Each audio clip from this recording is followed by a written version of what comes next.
Welcome to a series of ESRF video documentaries showcasing the Making Agricultural Trade Sustainable. This project is implemented by the consortium of 15 institutions, coordinated by the University of Helsinki and funded by the European Union. This series shows how ESRF has implemented case study number 4, whose objective is to suggest ways of enhancing access to export markets globally by sub-Saharan countries. My name is Bohela Lunogelo, Principal Research Associate at ESRF, the Economic and Social Research Foundation.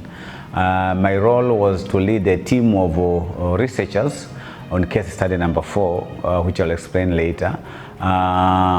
The team consists of researchers from Tanzania, Uganda, Ethiopia, and Ghana. The research findings are meant to improve livelihoods of farmers, mostly smallholder farmers from the 4 countries.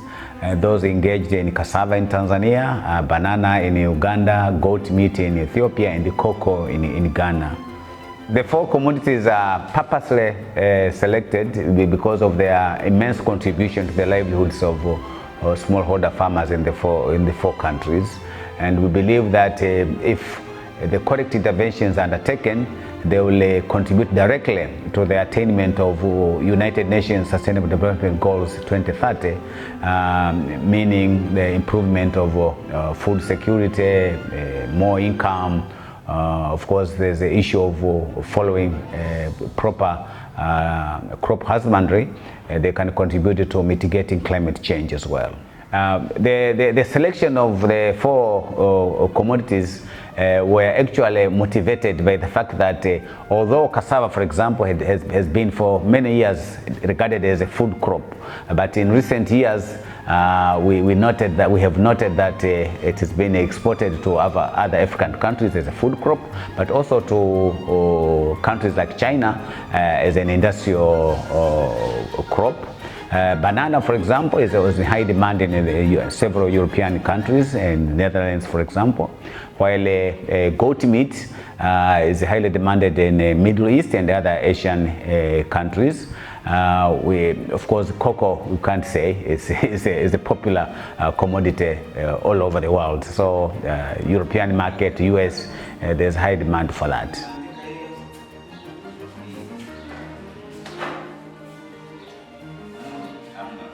In order to make sure that we understand properly what type of interventions are needed for each of the 4 commodities so that we can enhance production and the export of these commodities, we interviewed farmers, researchers, processors, policymakers in some cases, but also exporters.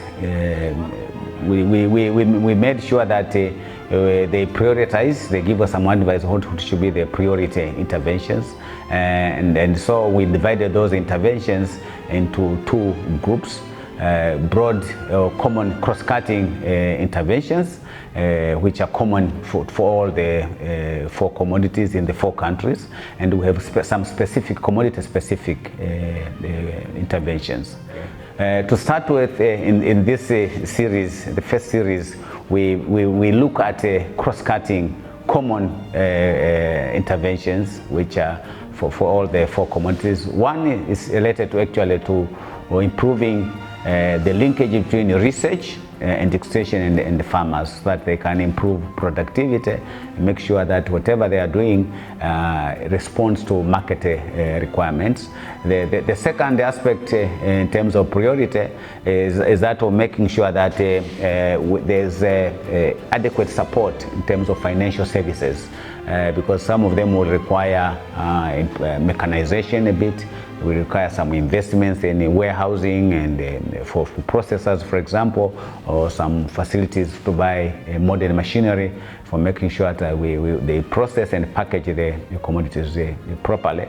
But in some specific areas, there will be need to adopt new technologies to make sure that the farming practices and not harmful to the environment. And the last one, of course there are several, but the last one, which in terms of importance, is that of making sure that our governments invest in improving infrastructure at different level, at the production level, irrigation, for example, rural roads, rural energy, and making sure that there are special facilities, for example, laboratories and warehousing for some commodities like cocoa and banana. In our next video, we shall deep dive and look at what are the specific issues which are really required for each of the commodities. We shall look at what is needed for cassava, for example, what is needed for banana, for goats, and for cocoa, so that policymakers can be very specific on what they need to do for each of those 4 commodities. As we continue to push the boundaries of scientific exploration, one thing remains certain: the journey of discovery is never ending.